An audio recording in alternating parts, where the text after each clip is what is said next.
Today, we've set ourselves a very specific mission: to unmask problematic cars. Those models that, due to repeated faults or serious breakdowns that end up becoming notorious, manage to do two things at the same time: complicate your life and collapse in the second-hand market. That's why we'll be talking about cars from the last 5 years. In other words, very new cars, nearly new, with low mileage or only a few years on them. Exactly the kind of car many people buy thinking that it can't possibly cause trouble yet. And that can instead turn into an expensive trap when known issues, technical campaigns, recurring faults, or mechanical systems with overly frequent weak points begin to appear. Because there's something that's often underestimated: a car with a bad reputation is a car the market punishes. Even if yours turned out well and hasn't given you any headaches, when the time comes to sell it, you run into an uncomfortable reality. It's harder to move, there's more haggling, and in the end you sell it for less money. This isn't an opinion or a personal obsession. It's how the market works when a model carries a list of associated faults. Where does this blacklist come from? From cross-checked data and many sources. We've compared reliability reports from consumer organizations, such as the OCU in Spain and other equivalent bodies, studies from consulting firms like J.D. Power, technical inspection reports such as those from TÜV and DEKRA in Germany, and also something that often turns out to be the most brutally honest: thousands of real complaints from owners on specialized forums, combined with documented experiences from workshops and industry associations that see these problems every day.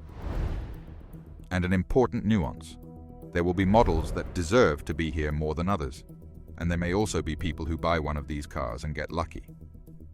The idea isn't to scare for sport. It's to give you information so you can decide with your eyes open. 1. Audi Q7. Second generation 2019 to 2024. The Audi Q7 is the perfect example of how a premium SUV can win you over with technology, comfort, and presence, while at the same time hiding a weak point that, when it shows up, turns the car into a roulette wheel for the second owner. In these more recent units, one of the most sought-after options is the air suspension. On paper, it sounds like pure luxury. The ride is smoother, it filters bumps better, the height can be adjusted, and on the road it feels stable and flat, even with large wheels. The problem is that this comfort depends on an expensive and delicate system. Instead of traditional springs, the air suspension uses air bellows, airbags, and a compressor that maintains pressure and adjusts the ride height. Over time and mileage, these bellows can start to develop micro-leaks. What makes these leaks so treacherous is that they don't always show up while driving on day one. Very often the symptom appears when the car is parked, slowly, as if the vehicle were deflating at one corner. The typical consequence is very clear and visual. The Q7 greets the morning leaning to one side or with one wheel sitting lower after being parked for a while. From that point on, the system goes into survival mode. To compensate for the pressure loss, the compressor works harder than it should, with longer and more frequent cycles, trying to keep the car level. That constant effort is the shortest path to premature failure. When the compressor wears out or gets damaged, we're no longer talking about just a bad air spring, but about a system that starts chaining repairs together. And here comes the real hit. It's not a cheap repair. Replacing just one air spring already hurts, but if the compressor fails after working non-stop, the bill can easily exceed €2,000, and that's without counting diagnostics, calibrations, and possible related parts that often appear while it's already apart. Impact on resale value. In the used car market, this translates into fear. A Q7 with air suspension becomes a hot potato. Many buyers rule it out immediately, and those who keep asking do so with suspicion, request service history, negotiate hard, or want to deduct the cost of a future repair right from the start. The result? These units depreciate faster and sell worse because the luxury they promise is perceived as a latent threat. 2. Ford Focus. Fourth generation, 2019 to 2021. The Ford Focus has always held a privileged place in the market for a simple reason. When it was right, it was one of the most well-rounded compact cars. Good chassis, good handling, a design that ages reasonably well, and a practical approach. But in the fourth generation, especially in the early units, a phenomenon typical of many new models appeared: teething problems.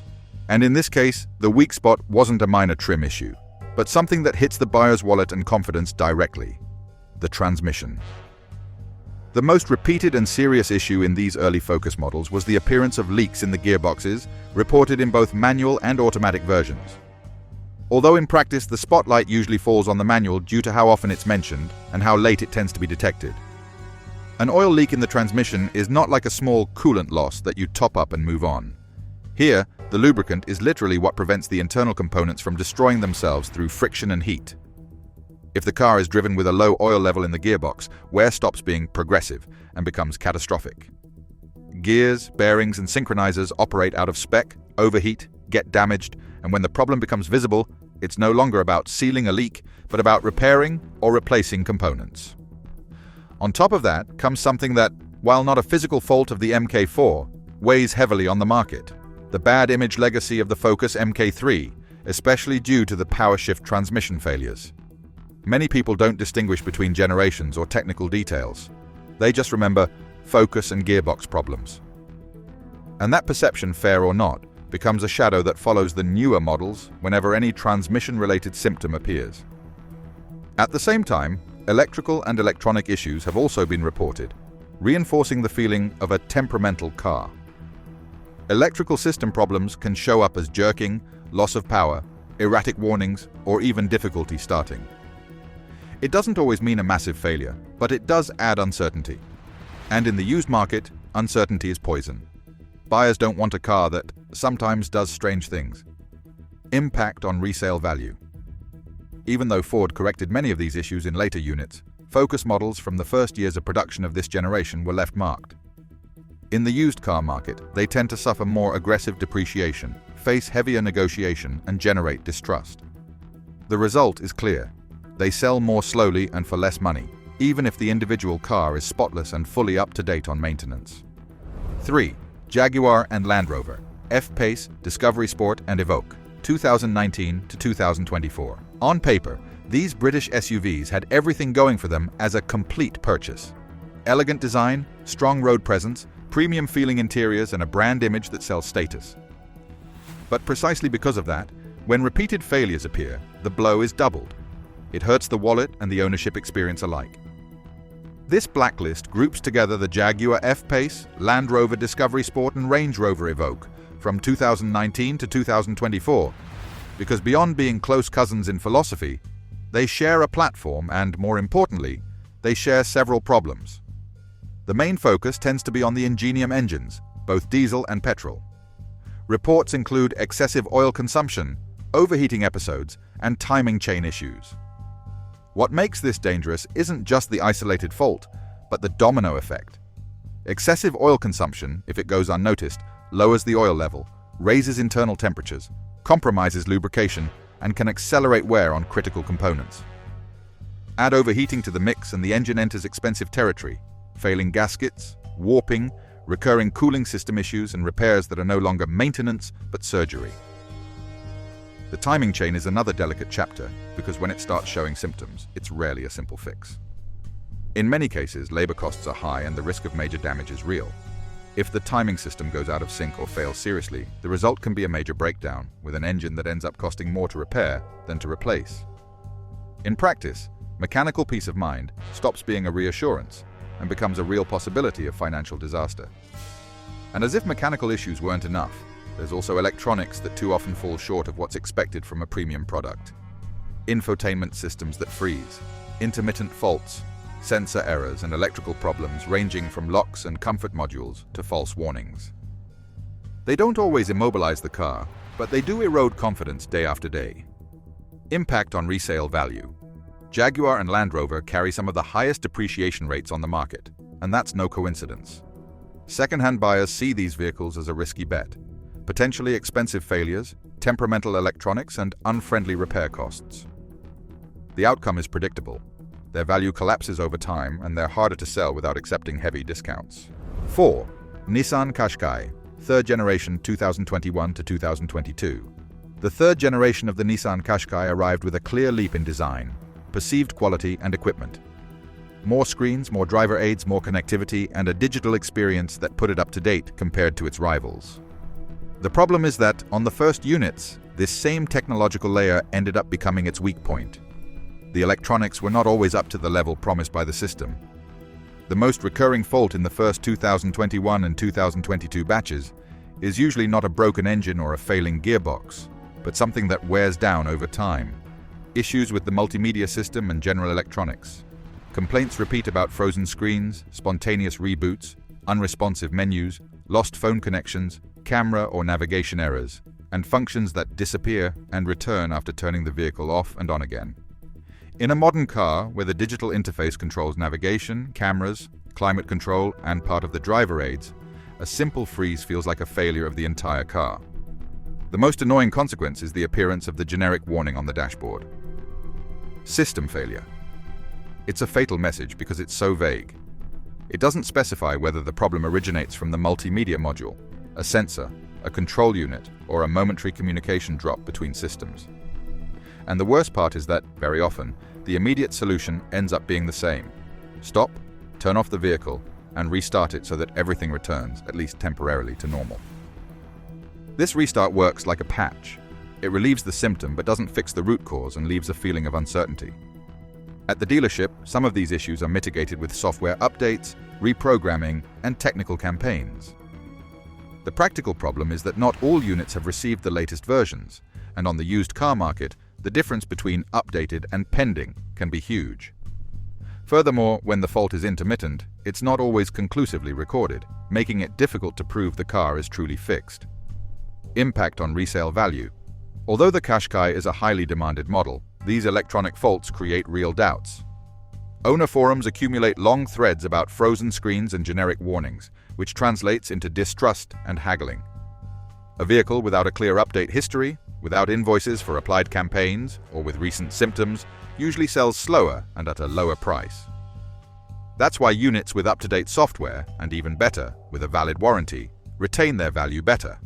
The others are penalized with discounts because no one wants surprises. This affects the purchase decision. 5.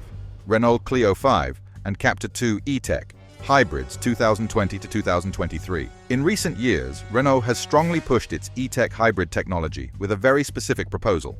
An efficient system with good city response and a transmission different from most hybrids on the market. The technical idea is attractive. A multi-mode gearbox without a conventional clutch, with dog clutch style couplings, combined with electric motors that help manage starts, gear changes and transitions. In marketing, it was sold as a solution inspired by Formula One. In practice, the result was advanced mechanics, but more complex than many workshops and users expected, especially in the first series. On the Clio 5 and Captur 2 E-Tech from 2020 to 2023, reports of irregular system behavior repeat in certain units, from jerks and unnatural-feeling gear changes to moments when the car seems to hesitate, as if it can't properly engage any gear. In a hybrid, this is felt more intensely because the transition between electric, thermal, or combined traction depends on software and precise synchronization. When that coordination is not perfect, the driver experiences a strange feeling: delayed acceleration response, abrupt transitions, or uneven power delivery. The problem becomes more serious when electrical fault messages or hybrid system alerts appear, which can immobilize the car. In those cases, it's no longer just an inconvenience, but a situation requiring a tow, diagnostics, and often a dealership visit. And this is where the true Achilles heel of these early versions appears. Not that everything goes wrong, but that when something fails, the complexity of the system makes diagnosis a nightmare outside the official network, or truly specialized workshops. Time is lost searching for the root cause. Parts are replaced by elimination, and the car may be out of service for days. The good news is that some of these issues were resolved with software updates, reprogramming, and production improvements, and in many cases the solutions were not financially excessive if the vehicle was under warranty or had a complete service history. But the perception remains. Impact on resale value. The bad reputation of the early E-Tech models has led many used car buyers to distrust them and prefer conventional gasoline versions for peace of mind. This translates into more haggling and more difficulty selling, especially if the car cannot prove with documentation that campaigns and updates are up to date. In used cars, doubt always costs. 6-1.2 PureTech engine, 2019-2024. If this blacklist had an emblematic case, the 1.2 PureTech would be an immediate candidate. Not because all cars with this engine are destined to fail, but because the problem it carries is not a simple isolated defect. It's a critical design point that can result in a failure disproportionate to the vehicle's value. And the worst part is that it affects a huge number of units across much of the group's small and medium range. Citroën C3, C4, C4 Cactus, Peugeot 208 and 308, Opel Corsa, 308 Grandland and Grandland X, among others depending on market and year. The core of the problem lies in the famous wet timing belt, meaning it runs immersed in oil. The theory behind this system was to reduce noise, vibration, and friction. In practice, on many units, the belt can degrade prematurely. It softens, frays, and releases small rubber particles. These residues do not remain harmless in the crankcase. They can be carried and block the lubrication circuit, affecting strainers, passages, and in the worst-case scenario, causing oil pressure loss. And when an engine loses oil pressure, the lubrication film disappears. From there, the damage is not gradual, it's fast and expensive. Bearings, camshaft, turbo, and internal components start working without proper lubrication. The end result can be complete engine failure, or a repair so extensive that, on the used market, it is considered economically total. An often overlooked point is that in some cases, the failure can have safety implications, because some auxiliary systems rely on vacuum and a healthy engine to function properly. It doesn't happen every time, but when the oil pressure warning or associated faults appear, the car stops being a future problem and becomes a real emergency. Stellantis launched campaigns, inspections, and warranty extensions for previous generations of the PureTech, but under strict conditions. Intervals, oil type, demonstrable history, and in some cases network or procedural requirements. And that's where many owners were left out. What the papers say is one thing, the fine print decides another. Impact on value, devastating. On the used car market, a 1.2 PureTech car is examined under a microscope. Without an impeccable history, clear inspections, and especially without a newly replaced belt with the updated reference when required, informed buyers avoid it. And those who accept it pay less. Because no one wants to inherit a disaster from a detail that, when it fails, doesn't forgive. 7. AdBlue system on BlueHD diesel, 2019 to 2024. On modern Stellantis diesel vehicles, especially under the BlueHD name, there is a silent enemy that is not in the engine block or the gearbox. It is in the Euro 6 emissions system.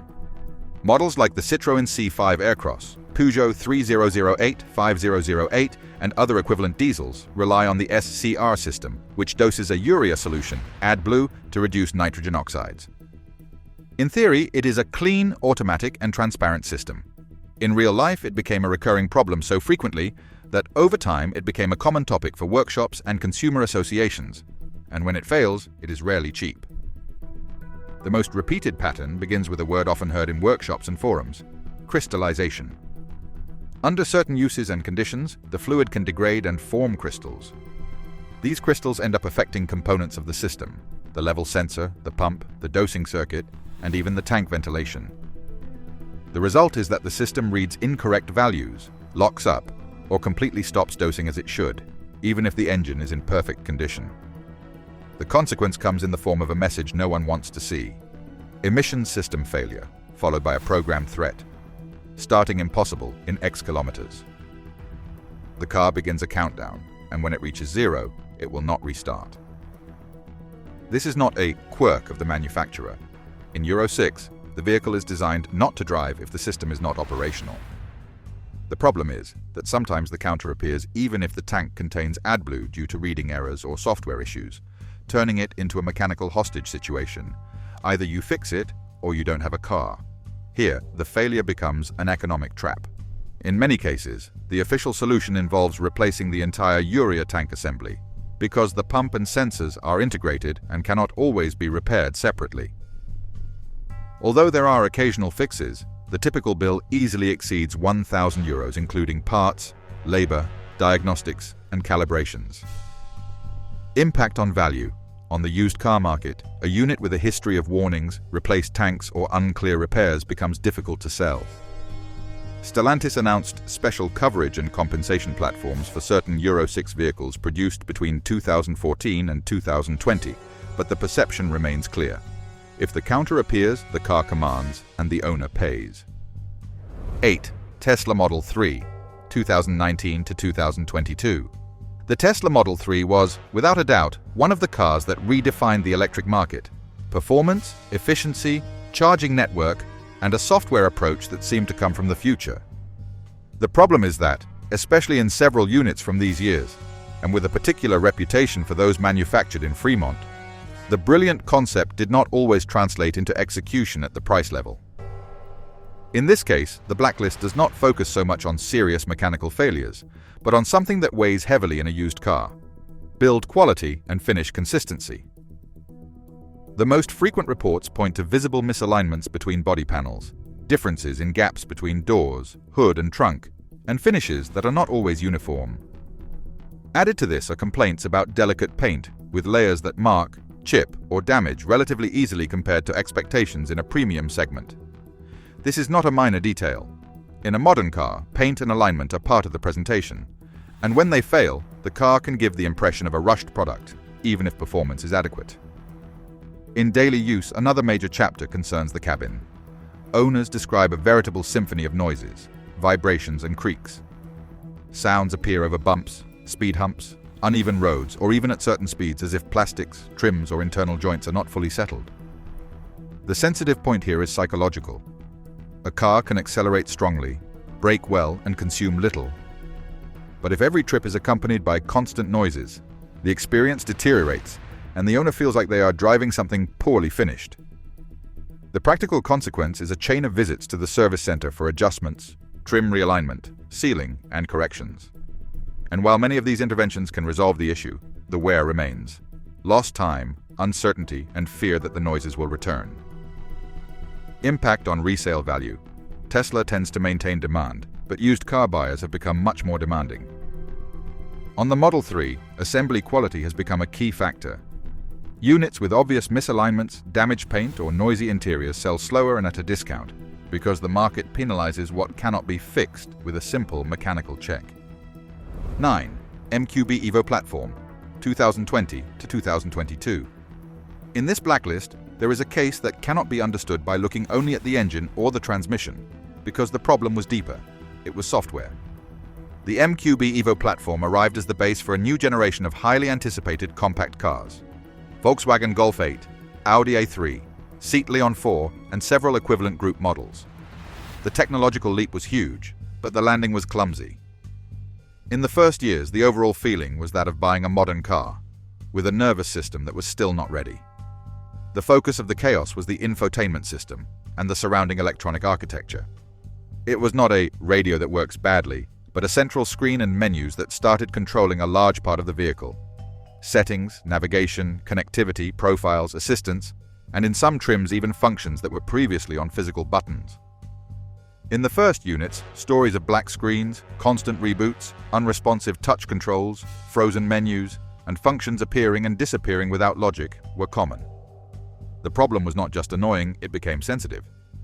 When electronics start failing, even aids like lane keeping, alerts, reversing camera, or driver assistance become unreliable.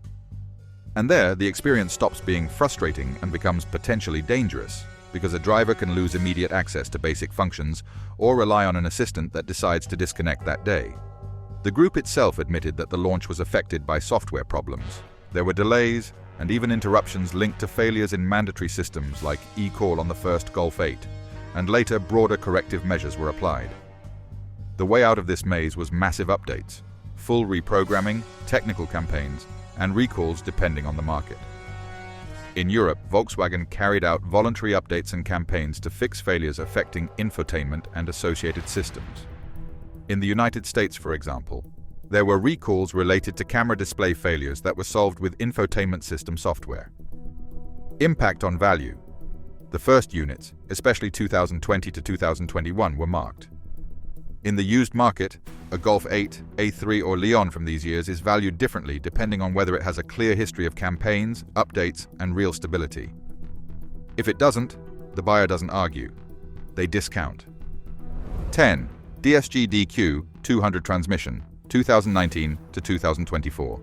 In Volkswagen Group compact and utility cars, there is a name that appears again and again when talking about microscope purchases in the used market: the 7-speed DQ 200 DSG, the dry clutch version designed for low-torque engines. It is present in many models such as Audi A1, Seat Ibiza, and Volkswagen Polo, among others. The problem is not new, and that is precisely why it weighs so heavily. It is a history that drags on and, for many buyers, has never been fully buried. The critical point is usually not the normal wear of the clutches as in any transmission, but the heart that coordinates everything.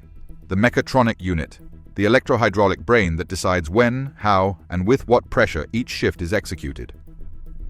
When that unit begins to fail, the gearbox stops behaving like a fast and precise automatic and starts showing typical symptoms: harsh jerks, erratic shifts, metallic noises, and the feeling that the car cannot decide which gear to select. The real fear arrives when the failure escalates. The transmission can enter emergency mode, refuse to engage gears, or lock completely, leaving the car immobilized. At this point, it is no longer about inconvenience but a fault requiring specialized intervention. And here comes the economic hit. Repairing or replacing the mechatronic unit, depending on diagnosis and extent, is one of the most expensive jobs in a modern car, with bills easily exceeding €2,500, especially outside warranties or campaigns. Impact on resale value? The DQ200 acts as a red flag. In the used market, many buyers prefer to avoid the risk and directly filter out any unit with this transmission, which translates into higher depreciation, more negotiation, and greater difficulty selling, even when the car seems perfect. 11. Volvo XC60, second generation census 2019 to 2022. The second generation Volvo XC60 arrived with a very strong image: safety, sober design, good comfort, and that reputation as a serious car that usually ages well on the used market. But in the units with the census system from 2019 to 2022, a set of failures appears that, while not catastrophic, hits where it hurts most in a premium: the daily experience and perception of quality. The most repeated problem revolves around the census infotainment. Owners report episodes of slowness, menus responding late, occasional freezes, and occasional reboots. In a vehicle where many functions depend on the screen, a system that freezes is experienced as a constant nuisance, even if the engine and transmission work perfectly. Additionally, there are complaints about the climate control, with erratic behavior or inconsistent responses in certain conditions, and a chapter that directly affects comfort: noises and creaks in the suspension. In some cases, this does not imply a structural failure, but it creates the feeling of a prematurely aged car, which is more noticeable on an XC60, because it is purchased precisely for silence and refinement. As a side effect, irregular tire wear is also mentioned. This can be due to alignment, geometry, components developing play, or simply sensitive setups, but the result is the same: more expenses, more visits to the workshop, and the feeling that the car must be constantly monitored to keep everything fine. Impact on resale value. Volvo maintains a good image and usually retains demand, but informed buyers check these points. On brand forums, these are known issues, and when a used car shows symptoms, the market punishes it with negotiation and slower sales. It is usually not a car to avoid, but it is a car to buy only if it is very well maintained and has a clear history of updates and service.